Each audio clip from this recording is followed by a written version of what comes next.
जय ब्रह्मेश्वर। आप सभी का स्वागत है। भक्तों, संतों के जीवन चरित्र और उनके जीवन में किए गए कुछ ऐसे कार्यों का सुनना और सुनाना, श्रवण करना, इससे हमारी श्रद्धा जो होती है वो दृढ़ होती है। ईश्वर के प्रति, ईश्वर के नाम के प्रति हमारी श्रद्धा दृढ़ होती जाती है। और आज हम जिस संत की बात कर रहे हैं वो तो साक्षात कृष्ण प्रेम के एक अवतार थे। आप उनको गोपी अवतार ही बोल सकते हैं। चलिए शुरू करते हैं आज का अध्याय राधा बाबा के चरणों में वंदन करके। आपने लास्ट एपिसोड में सुना था कि कैसे राधा बाबा ने संन्यास ले लिया और उसके बाद वो अपने घर गए, अपनी माता से मिले और उनसे मिलने के बाद कुछ ही दिनों में उनकी मृत्यु हो गई, उनकी माता जी की। वो धाम सिधारी, उसके 13 दिन वो वहाँ गांव में रहे और फिर वो अपनी भक्ति यात्रा पर फिर से निकल पड़े। पूज्य गुरुदेव ने 1992 की अश्विन मासावली शारदीय 1952 की, माफ़ कीजिएगा, मासावली शारदीय रास पूर्णिमा शनिवार 12 अक्टूबर के दिन संन्यास लिया था। तब गुरुदेव ने कलकत्ते में इंटरमीडिएट की द्वितीय वर्ष में पढ़ते थे। कासाय वस्त्र धारण करने के उपरांत पूज्य गुरुदेव ने अपने बड़े भाइयों से कहा था कि इंटरमीडिएट की शिक्षा में 1.5 वर्ष तक आपने मुझ पर बहुत व्यय किया है। इस व्यय को निरर्थक करना उचित नहीं लगता, अतः मैं इंटरमीडिएट की पढ़ाई को पूरा करके परीक्षा दूंगा, जिससे आप लोगों के मन में की संतुष्टि हो सके। इस 6-7 माह की पढ़ाई के बाद जागतिक विषयों से संबंधित मेरा अध्ययन समाप्त हो जाएगा। आप सभी लोग मुझे आशीर्वाद दीजिए कि जिस आध्यात्मिक विद्यार्जन के लिए इस संन्यास वेश को धारण किया है वह मुझे प्राप्त हो। गांव से वापस कलकत्ता आने के बाद गुरुदेव अपनी साधना और स्वाध्याय में तल्लीन हो गए।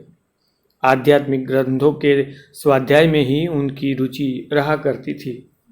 पूज्य गुरुदेव पाठ्यक्रम की पुस्तकें बहुत ही कम पढ़ा करते थे। परीक्षा के जब 1-2 मास रह गए तब उन्होंने परीक्षा देने की दृष्टि से उन पुस्तकों को पढ़ना आरंभ किया। इस थोड़े से पठन पाठन के द्वारा ही उन्हें पूर्ण सफलता मिली। उन्होंने इंटरमीडिएट की परीक्षा प्रथम श्रेणी में उत्तीर्ण की। यह पठन पाठन तो पूज्य गुरुदेव ने किया था केवल अपने बड़े भाइयों की प्रसन्नता के लिए। इस पठन पाठन की अवधि में समय समय पर बड़े भाइयों ने कई बार पूज्य गुरुदेव से कहा कि तुम आगे भी पढ़ो और अधिक योग्यता का संपादन करो, परंतु इसके लिए पूज्य गुरुदेव कभी भी राजी नहीं हुए। पूज्य गुरुदेव की प्रतिभा से महाविद्यालय के अध्यापक गण भी बहुत प्रभावित थे। उनमें से कई अध्यापकों ने ऊंची पढ़ाई करने के लिए सुझाव दिया और व्यवहार वहन का आश्वासन दिया, पर ये सभी सुझाव गुरुदेव को अस्वीकार्य थे। जब जब ऐसा सुझाव आता पूज्य गुरुदेव यही कहते, अब तो दूसरी पढ़ाई पढ़नी है। इंटरमीडिएट की परीक्षा देने तक पूज्य गुरुदेव अपने बड़े भाइयों के साथ रहे। वे कक्षा में पढ़ने के लिए उस सन्यासी वेश में ही जाते। उनके सन्यासी वेश को देखकर सहपाठी चुटकी लेते, किंतु अब तो वेश परिवर्तन के साथ साथ पूज्य गुरुदेव ने बोलने, मिलने, रहने, चलने का सारा ढंग ही बदल चुका था। पूज्य गुरुदेव सबको संयमित वाणी से उत्तर देते हुए सबका समाधान करते अथवा मौन रहते। गुरुदेव का संन्यास लोगों के लिए आश्चर्य और चर्चा का विषय बना हुआ था। एक बार पूज्य गुरुदेव कलकत्ते शहर में सड़क से जा रहे थे। गुरुदेव को पता नहीं कि उनके पीछे पीछे कलकत्ता विश्वविद्यालय के एक प्राध्यापक चल रहे हैं। उन प्राध्यापक महोदय ने गौरिक वस्त्रों में भी अनुमान लगा लिया कि यह संभवतः वही चक्रधर मिश्र नाम का छात्र है जिसकी छाप कॉलेज के विद्यार्थियों पर है। वे चाह रहे हैं कि इससे बात करो। गुरुदेव कॉलेज स्वायर नामक स्थान पर आकर एक बेंच पर बैठ गए। पूज्य गुरुदेव बैठे ही थे कि वे प्राध्यापक महोदय सामने आकर खड़े हो गए। पूज्य गुरुदेव ने पहचान लिया कि ये अर्थशास्त्र विभाग के अध्यक्ष है। उन्हें सामने देखकर गुरुदेव तुरंत खड़े हो गए और तथा उनसे बेंच पर बैठने के लिए अनुरोध करने लगे। प्राध्यापक महोदय ने कहा, आप ही बैठे। गुरुदेव ने कहा, यह कैसे हो सकता है कि मैं बैठा रहूं और आप खड़े रहे। प्राध्यापक महोदय ने कहा, आपने गैरिक वस्त्र धारण कर लिया है, अतः आप मर्यादा के अनुसार मेरा खड़ा रहना ही उचित है। इतना कहकर उन्होंने फिर पूछा, मेरा अनुमान सही है कि आप ही चक्रधर मिश्र नाम के विद्यार्थी हैं। पूज्य गुरुदेव ने कथन का अनुमोदन किया। वात्सल्य की अधिकता में उनके नेत्र सकल हो उठे। फिर स्नेह भरी वाणी से उन्होंने कहा, मैं लगभग 1 मील से आपके पीछे चल रहा हूँ। आपको सन्यासी वेश में देखकर मेरे मन में एक जिज्ञासा उत्पन्न हो गई। इतनी छोटी उम्र में आपने सन्यास क्यों ले लिया? उनके प्रश्न का उत्तर देना गुरुदेव के लिए कठिन हो गया। यह संभव नहीं था कि जीवन के समस्त उतार चढ़ाव का वर्णन संक्षेप रूप में कुछ क्षणों के भीतर प्रस्तुत कर दिया जाता। उस असमंजस की स्थिति में पूज्य गुरुदेव ने इतना ही कहा, जगत में कुछ सार दिखाई नहीं दिया, अतः जगत से अतीत परम तत्व की प्राप्ति के लिए संन्यास लिया। यह उत्तर सुनकर वात्सल्यपूर्ण विभोर वाणी में पूज्य गुरुदेव को आशीर्वाद देने लगे, मेरे वत्स, तेरा मंगल हो और तेरे उद्देश्य की सिद्धि हो। इस प्रकार का हार्दिक सद्भाव एवं सहज आशीर्वाद पूज्य गुरुदेव को समय समय पर सभी सज्जनों से मिलता रहता। एक दिवस गुरुदेव के बड़े भाई तारा दत्त जी ने पूछा, भविष्य में तुम्हारे भोजन की क्या व्यवस्था होगी? गुरुदेव ने कहा, भिक्षा द्वारा जो मिल जाएगा उसी से शरीर का निर्वाह होगा। यदि कभी भिक्षा नहीं मिली तो श्री मल्लिक जी के यहाँ कंगालों को भात दिया जाता है, उसी भात से भूख का निवारण करूँगा। यह सुनकर बड़े भाई की आंखें भर आई। वे कहने लगे, घर पर खेत है, जमीन है, यदि तुम स्वीकार करो तो तुम्हारे नाम कर दे, इससे शरीर निर्वाह की समस्या नहीं रहेगी। पूज्य गुरुदेव ने कहा, यदि यही करना होता तो फिर यह कांस्य वस्त्र क्यों धारण करता? इंटरमीडिएट की परीक्षा देने तक पूज्य गुरुदेव अपने बड़े भाइयों के पास ही रहे। परीक्षा फल क्या होगा इसका उनका कोई लगाव नहीं था। परीक्षा देनी थी सो दे दी। गुरुदेव ने संस्कृत का अध्ययन कलकत्ते में रहते समय अपने बड़े भाई से किया। ब्राह्मण कुल में पुरोहित वृत्ति के कारण परिवार में संस्कृत का वातावरण था ही। फिर एक और बड़े भाई का कुशल अध्ययन और दूसरी ओर पूज्य गुरुदेव की प्रखर गहनता, इससे पूज्य गुरुदेव शीघ्र ही संस्कृत के निष्णांत हो गए। गुरुदेव ने श्रीमद् भगवद गीता की अनेक टीकाओं का व्याख्याओं सहित पठन मनन चिंतन किया, किंतु उनकी ज्ञान संपन्न बौद्धिकता तथा प्रतिभा संपन्न तार्किकता को प्रभावित एवं आकर्षित कर सका। शांकर भाष्य ही श्रीमद् भगवद गीता के शांकर भाष्य का अध्ययन करते करते पूज्य गुरुदेव शंकर मतावलंबी हो गए। भगवान श्री आदि शंकराचार्य जी ने अपने अद्वैत तत्व का प्रतिपादन करने के लिए श्रीमद् भगवद गीता के अतिरिक्त ब्रह्म सूत्र तथा मुख्य उपनिषदों का भी भाष्य लिखा है। इन भाष्यों के अध्ययन का परिणाम यह हुआ कि गुरुदेव की निष्ठा वेदांत दर्शन के प्रति दृढ़ हो गई। भारत के 6 आस्तिक दर्शनों में से एक वेदांत दर्शन भी है। वेदांत दर्शन के मर्म तक पहुंचने के लिए गुरुदेव ने 6 आस्तिक दर्शनों का विस्तृत रूप से अध्ययन किया। वस्तुतः संन्यास उपरांत 6 मास का विद्यार्थी जीवन उनका विशेष अध्ययन काल का ही रहा और इस अवधि में श्रीमद् भगवद गीता तथा उपनिषदों के अतिरिक्त शांकर साहित्य, आध्यात्मिक ग्रंथ तथा हिंदू दर्शनों का पूज्य गुरुदेव ने विशेष अध्ययन किया। अध्ययन जितना गहन होता गया, गुरुदेव की अद्वैत तत्व के प्रति निष्ठा उतनी ही अधिक गहरी होती चली गई। इसी निष्ठा को लेकर गुरुदेव ने अद्वैत तत्व की साधना के लिए नितांत एकांतिक जीवन अंगीकार कर लिया। ऐसा लगता है कि पूर्व जन्म में उनकी साधना लगभग पूर्ण हो चुकी थी। एक झीना सा आवरण रह गया था।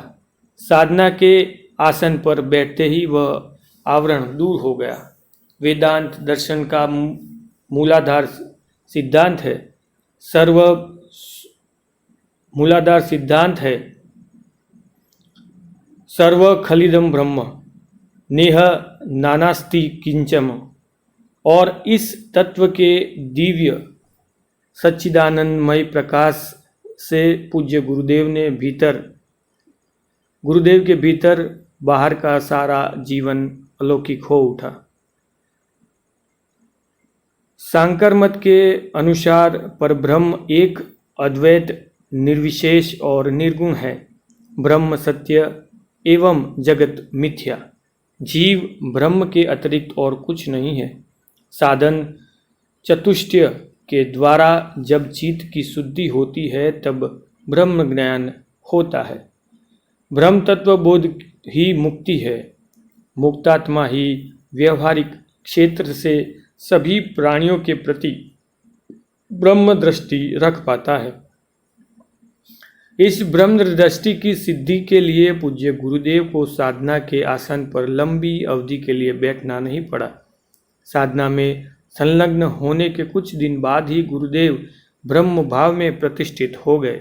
अखंड ब्रह्म अनुभूति के निमग्न पूज्य गुरुदेव के लिए जगत का अस्तित्व समाप्त हो गया।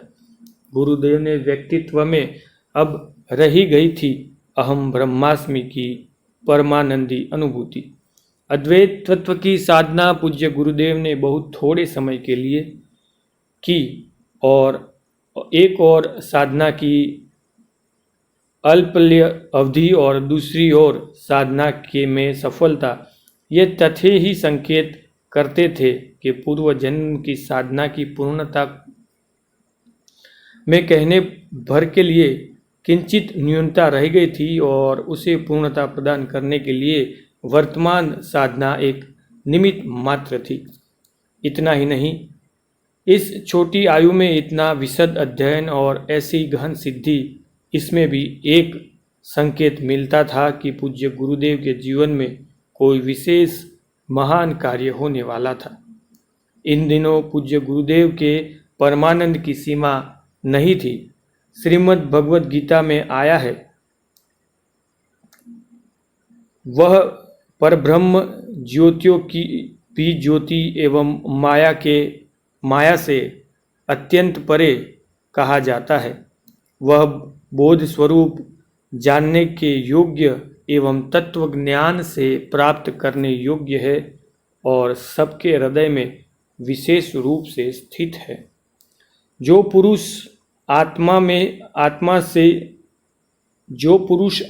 में ही सुखी है, आत्मा में ही रमण करता है तथा जो आत्मा में ही ज्ञानवान है, वह सच्चिदानंद परब्रह्म परमात्मा के साथ एक ही बात को प्राप्त मैं ही ब्रह्म हूँ इस प्रकार अनुभव करने वाला ज्ञान योगी शांत बाह्य को प्राप्त होता है। बाहर के विषयों में आसक्ति रहित अंतःकरण वाला साधक आत्मा में स्थित जो ध्यान जनीन सात्विक आनंद है उसको प्राप्त होता है। तदंतर वह सच्चिदानंद पर ब्रह्म के ध्यान रूप योग में अभिन्न भाव से स्थित पुरुष अक्षय आनंद का अनुभव भी करता है। शास्त्रों की मर्यादा के अनुसार मैं ब्रह्म हूँ, इस प्रकार के अनुभव से सच्चिदानंद ब्रह्म में एक ही भाव से स्थित प्रसन्न चित्त संत संपूर्ण जागतिक द्वंद्वों से अतीत हो जाता है। इसे जगत स्वप्नवत प्रतीत होता है। इसके अंतःकरण में अहमता, ममता, राग, द्वेष, हर्ष, शोक आदि विकार नहीं रह जाते। गुरुदेव के जीवन को देखकर यही कहना चाहिए कि ये शास्त्रीय मान्यताएं पूर्णतः यथार्थ ही है। जिस प्रकार अनुकूल परिस्थिति में न्यूनता का बोध नहीं हो पाता, उसी प्रकार प्रतिकूल परिस्थिति में भी न्यूनता का बोध नहीं हो। तभी उस सिद्धि स्थिति को ब्रह्म स्थिति कहना चाहिए। अतः वास्तविकता का परिज्ञान प्राप्त करने के लिए पूज्य गुरुदेव ने प्रतिकूल परिस्थिति को स्वेच्छा से वर्ण किया। गुरुदेव ने मन में आया कि कुष्ठ रोगों से ग्रस्त कोठी समाज में अत्यधिक उपेक्षित होती है। इनमें भी जिन्हें गलित कुष्ठ होता है उनसे तो कोई संपर्क ही नहीं रखना चाहता। एक प्रकार से वे घृणा के पात्र बन जाते हैं। लोगों द्वारा तिरस्कृत इन उपेक्षित अपृश्य कोठियों के बीच रहने पर भी हृदयस्थ परमानंद में न्यूनतम न आए और जगत में भी सभी प्राणियों के प्रति दृष्टि सम रहे, तब साधना में प्राप्त सफलता को विश्वसनीय कहा जा सकता है। समाज की दया पर निर्भर रहने पर वाले न जाने कितने कोढ़ी कलकत्ते में गंगा जी को जाने वाले मार्ग पर पड़े रहते थे। गंगा स्थान के लिए जाने वाले धर्मात्मा 1-2 पैसा फुटपाथ पर पड़े हुए कोढ़ियों को सामने डाल देते थे। वही उनके जीवन का आधार होता था। गुरुदेव उन्हीं कोढ़ियों के बीच बैठने लगे। गुरुदेव प्रातःकाल आकर उनके पास बैठ जाते और संध्या के समय उठते। धर्मात्मा लोग जैसे अन्य कोढ़ियों को सामने पैसा डालते, वैसे ही गुरुदेव के सामने भी डाल देते। गुरुदेव को द्रव्य स्पर्श करना नहीं था। गुरुदेव जब संध्या काल में उठते तो पास वाले कोढ़ी को पैसा उठाने को कह देते। इससे वह कोढ़ी बड़ा प्रसन्न होता। प्रत्येक दिन पूज्य गुरुदेव ऐसा ही करते। इससे अब हर कोढ़ी यही चाहता कि पूज्य गुरुदेव मेरे पास बैठे, जिससे उनको मिला हुआ सारा पैसा मुझे मिल जाए। गुरुदेव बैठते उस गलित कोढ़ी के पास जिसकी शारीरिक दशा बड़ी सोचनीय होती। कोढ़ियों के मध्य गुरुदेव 1-2 शब्द बैठे होंगे और बैठने का प्रयोजन था परीक्षण करना कि मेरे अंदर विषमता का अभाव हुआ अथवा नहीं।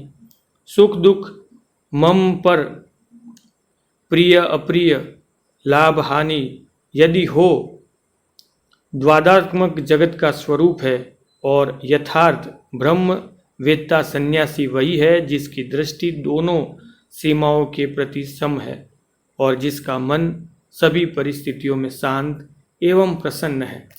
कोढ़ियों के बीच रहने पर भी गुरुदेव के हृदय में ब्रह्मानंद का सागर हिलोरे लेता रहता था। गुरुदेव के एक स्वजन थे श्री भवानी शंकर जी। इनमें देश सेवा का भाव बहुत ही प्रबल था। देश के गणमान्य क्रांति सेवियों में इनका अति निकट का संपर्क था। अनेक क्रांतिकारी फांसी के फंदों में चूम चूम कर मृत्यु के ग्रास हो चुके थे। अनेक पुलिस एवं फौज द्वारा गोलियों से भून दिए गए थे। अनेक जेल की 4 दीवारों के भीतर घोर यातनाएं भोग रहे थे, बहुत से गिरफ्तारी के वारंट के कारण फरार थे, बहुत से सरकारी कोप के भोजन होने के कारण कुछ भी अर्थोपार्जन नहीं कर पा रहे थे, बहुत से देश सेवा के उत्साह में घर गृहस्थी के संबंध विच्छिन्न करके अपनी योजनाओं की पूर्ति में रत थे। इस सभी देशभक्तों के परिवारों की बहुत ही शोचनीय दशा थी। समाज के अन्य लोगों की तो बात ही नहीं, इनसे सगे संबंधी भी मुंह फेर चुके थे। यदि किसी को पुलिस पकड़ ले जाती तो लोग यही कहते, अच्छा हुआ समाज का कलंक चला गया। ऐसी अवस्था में इनके परिवारों के भरण पोषण के लिए अर्थ दान करने की तो सोचना ही मूर्खता थी। ये रोटी कपड़े के लिए तरसते थे। इनकी विपन्नता का नग्न चित्र श्री भवानी शंकर ने पूज्य गुरुदेव के सन्मुख रखा। कुछ तो उन्होंने बतलाया और कुछ की जानकारी गुरुदेव को स्वयं थी। गुरुदेव का करुणा हृदय सुन सुनकर उनके द्रवित हो उठा। अब प्रश्न यह था कि इन स्वतंत्र परिवारों की सहायता किस प्रकार की जाए, इनकी सहायता के लिए धन कहाँ से आए। श्री भवानी शंकर जी का सुझाव था कि गुरुदेव में शास्त्र ज्ञान, प्रवचन करने की सुंदर शैली, विशेष प्रतिपादन की रोचक कला एवं मधुर कंठ आदि सभी कलाएं और गुण है। वे ग्राम ग्राम भ्रमण कर कथा करे और चढ़ावे में मिला कोष परिवारों की सेवा में दे दे तो बात बन सकती है। आध्यात्म चर्चा को बेचना और कथा द्वारा द्रव्य संग्रह करना, यह तो कल्पना भी गुरुदेव के लिए असह्य थी, परंतु भवानी शंकर भी पूरे पीछे पड़ गए और गुरुदेव द्वारा स्वयं पैसे का सर्वथा स्पर्श न करने की शर्त के साथ उन्होंने यह चीज मान ली। श्री भवानी शंकर के साथ साथ ग्राम ग्राम यात्रा करते हुए गुरुदेव ने श्रीमद् भगवद गीता पर कथा कहनी आरंभ कर दी। कई ग्रामों में गुरुदेव श्रीमद् भगवद गीता पर प्रवचन हुआ। गुरुदेव तो ग्राम के बाहर किसी मंदिर अथवा एकांत स्थान पर ही ठहरा करते, केवल कथा कहने के लिए ग्राम के भीतर जाया करते थे। गुरुदेव की भिक्षा के लिए श्री भवानी शंकर जी ग्राम से कच्चा अन्न मांग कर ले आते और जहाँ ठहरते होते थे वहीं बनाया करते। गुरुदेव को भिक्षा करा देते और स्वयं भी पा लेते। सबसे पहली कथा हुई पहाड़पुर ग्राम में, जो कलकत्ता जाने वाले मार्ग में बंगाल बिहार की सीमा पर था। गुरुदेव की वक्तृत्व शक्ति अद्भुत थी। कथा में लोगों की बड़ी भीड़ एकत्रित हो गई। श्रोताओं के विशाल समूह को देखकर श्री भवानी शंकर जी बड़े प्रसन्न हुए कि चढ़ावे के रूप में पुष्कळ धन प्राप्त होगा। पूज्य गुरुदेव के प्रवचन से प्रभावित होकर ग्राम वाले चढ़ावे की बात सोचने भी लगे थे, पर गुरुदेव ने अपने प्रवचन में कहा, मैं न तो पैसे को स्पर्श करता हूँ और न इस चढ़ावे से मेरा कोई संबंध है। कथा के अंत में जो चढ़ावा आएगा उसे मेरे साथ रहने वाले पंडित श्री भवानी शंकर जी ले लेंगे। मैं इतना अवश्य कह सकता हूँ कि चढ़ावे से इकट्ठे होने वाले धन का उपयोग ये निश्चित ही श्रेष्ठ सेवा कार्य में करेंगे। कथा से प्रभावित श्रोतागणों ने चढ़ावा देने का उत्साह तो बहुत था, परंतु गुरुदेव की स्पष्टवादिता से वह उत्साह मंद हो गया। इस प्रकार चढ़ावा बहुत कम रूप में आया। चढ़ावा देखकर श्री भवानी शंकर जी को बड़ी निराशा हुई। एक ग्राम में कथा केवल कुछ दिन होती, फिर गुरुदेव और श्री भीमा शंकर जी किसी अन्य अनिश्चित ग्राम की ओर बढ़ जाते। इस प्रकार कथा का क्रम चलता रहा। यह कथा मुख्यतः उन ग्रामों में हुई जो पटना के कलकत्ते तक श्री गंगा जी के तटवर्ती थे। श्रीमद् भगवद गीता पर जो प्रवचन स्थान स्थान पर पूज्य गुरुदेव द्वारा हुए, उससे श्री भवानी शंकर जी के उद्देश्य की सिद्धि नहीं हो पाई, परंतु एक लाभ हुआ। श्री गीता जी की सुंदर कथा और गुरुदेव की आदर्श जीवनचर्या से भवानी शंकर की जीवन धारा में परिवर्तन अवश्य आ गया। गुरुदेव ग्राम ग्राम भ्रमण करते हुए प्रवचन किया करते। एक घटना से उनकी ख्याति बहुत बढ़ गई। एक बार गुरुदेव ग्राम के बाहर एक मंदिर में ठहरे हुए थे। रात के समय एक स्त्री ने उनके पैर पकड़ लिए। वह बहुत ही दयनीय कंठ से रो रही थी। इससे उसके भाई को हैजा हो गया था। वह उसका जीवन दान मांग रही थी। संन्यास ग्रहण के पश्चात गुरुदेव का कठोर नियम था, किसी भी नारी का किसी भी अवस्था में स्पर्श नहीं करना है। मंदिर के कुछ व्यक्तियों ने उसे समझाने की चेष्टा की कि सन्यासी के पैर नहीं पकड़े, दूर रहकर उनसे प्रार्थना करे, परंतु वह सुनती ही नहीं थी। वह पूज्य गुरुदेव के पैर कठोर पूर्वक पकड़कर रोए ही जा रही थी। जब उसने पैर छोड़े ही नहीं तो गुरुदेव ने सोचा रौद्र रूप धारण करने से ही बात बनेगी। अतः उन्होंने बहुत ही तेज स्वर बनाकर कहा, आज अपने भाई के लिए इतना रो रही है, कल तेरे ही प्राणांत हो जाए तो। गुरुदेव की क्षुब्धता देखकर वह स्त्री पीछे हट गई।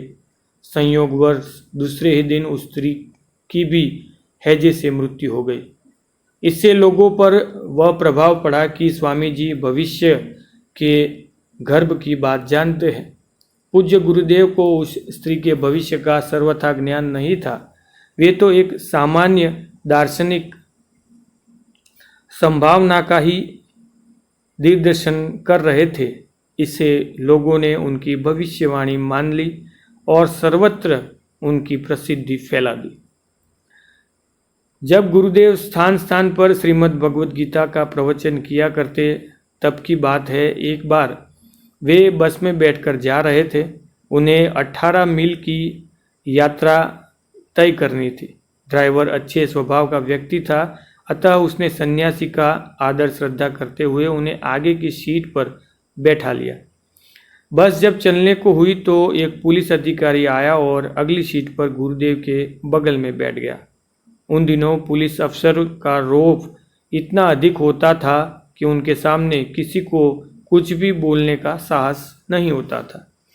अब जब बस चल पड़ी तो अधिकारी गुरुदेव को कुहनी मारने लगा। जहाँ तक संभव था गुरुदेव ड्राइवर की तरफ सरक गए। पुलिस अधिकारी ने पास बैठने को पर्याप्त स्थान भी था, परंतु सुविधापूर्वक स्थान बैठने के लिए मिल जाने पर भी वह रह कर कोहनी मारता ही जाता था। पिछली सीट पर बैठे लोगों ने इनकी यह क्रिया सर्वथा अनुचित लग रही थी, परंतु वे उसके विरोध में बोलने का साहस नहीं जुटा रहे थे। पुलिस अधिकारी का अत्याचार इतना बढ़ गया कि गुरुदेव यात्रा की पूर्णता के लिए अधीर हो उठे। आगे चलकर एक स्थान पर बस रुकी। वह पुलिस अधिकारी जलपान करने के लिए बस के नीचे उतरा। संयोग की बात, बस में पुनः चढ़कर ज्यों ही वह दुष्ट पुलिस अधिकारी ने बस का फाटक बंद किया तो फाटक में उसकी उंगली छीद गई। उस पुलिस अधिकारी की चीख निकल गई। गुरुदेव ने तुरंत फाटक खोलकर उसकी उंगली बाहर निकाली। उंगली का तो बुरा हाल था। पूज्य गुरुदेव ने तत्काल अपने गेरुए वस्त्र का छोर फाड़कर उनको कमंडलू के जल से भिगोकर उसकी उंगली पर पट्टी एवं कहा कि अगले ग्राम में जिला बोर्ड डिस्पेंसरी है, वहाँ आप डॉक्टर को दिखाकर पट्टी करवा ले। गुरुदेव का साधु व्यवहार देखकर उस पुलिस अधिकारी में भी परिवर्तन हो गया। एकांत प्रियता के कारण पूज्य गुरुदेव सदा ग्राम के बाहर ही निर्जन स्थान में निवास किया करते थे। वे प्रातः अकेले ही घने जंगल में शौच के लिए जाया करते थे। ग्रामवासियों ने सावधान करते हुए तद्यपि अनेक बार कहा, जंगल में भालू, तेंदुए, बाघ आदि हिंसक पशु रहते हैं, अतः अकेली नहीं जाना चाहिए। हम लोग भी जाते हैं तो समुदाय में ढोल पीटते हुए जाया करते हैं। लोगों के द्वारा अनुरोध किए जाने के बाद भी पूज्य गुरुदेव अकेले ही वन में जाया करते। जन संपर्क एवं जग चर्चा पूज्य बाबा को रुचिकर नहीं थी। एक बार की बात है, जिस ग्राम में गुरुदेव गए थे उनके समीप के जंगल में एक झरना था। वन की निर्जनता और जल का प्रवाह दोनों ही गुरुदेव को स्वतः प्रिय थे।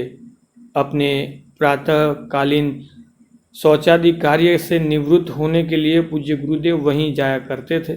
गुरुदेव शौच के लिए बैठे ही होंगे कि बाघ के शरीर की तीव्र दुर्गंध आने लगी। गुरुदेव को उस समय अनुमान हो गया कि आसपास में कोई बाघ है। गुरुदेव ने मन में तुरंत यही आया, बाघ इस शरीर को अपना भोजन बनाना चाहता है तो बना ले, मैं शरीर तो हूँ नहीं, जो भविष्य है मैं उसमें व्यवधान क्यों डालूं। शरीर को रहना हो तो रहे और जाना हो तो जाए, दोनों के प्रति मेरी दृष्टि सम है। उस विकट परिस्थिति में भी ब्रह्म सत्य है, जगत मिथ्या है और जीव ब्रह्म है, इस साकर सिद्धांत से पूज्य गुरुदेव का मन एकाकार हो रहा था। यह अद्वैत तत्व पूज्य गुरुदेव के चित्त रूपी स्वच्छ दर्पण में पूर्णतः प्रतिबिंबित था। इधर पूज्य गुरुदेव अपने तत्व चिंतन में तल्लीन हो गए और उधर वह तीव्र दुर्गंध क्रमशः कम होने लगी। क्रमशः क्षीण होते हुए दुर्गंध से गुरुदेव ने अनुमान लगा लिया कि बाघ चला जा चुका है। बाघ से गुरुदेव का आमना सामना नहीं हुआ, किंतु शरीर के अस्तित्व की दृष्टि से एक बार भयावह स्थिति गुरुदेव के सामने उपस्थित हो गई थी। वास्तविक आत्मनिरीक्षण एवं कसौटी के सच्चे अवसर होते हैं। जीवन के विषम क्षण ही वस्तुतः प्रतिकूलता के मध्य ही सही परिज्ञान हो पाता है कि जीवन में संस्कार और उसकी संरचना स्वीकृत सिद्धांतों के अनुसार हो रही है अथवा नहीं। आज का यह अध्याय यहीं विराम लेते हैं। पूज्य राधा बाबा के चरणों में वंदन करते हुए आज के इस अध्याय को यहाँ विराम देंगे। जय श्री कृष्ण। राधे राधे।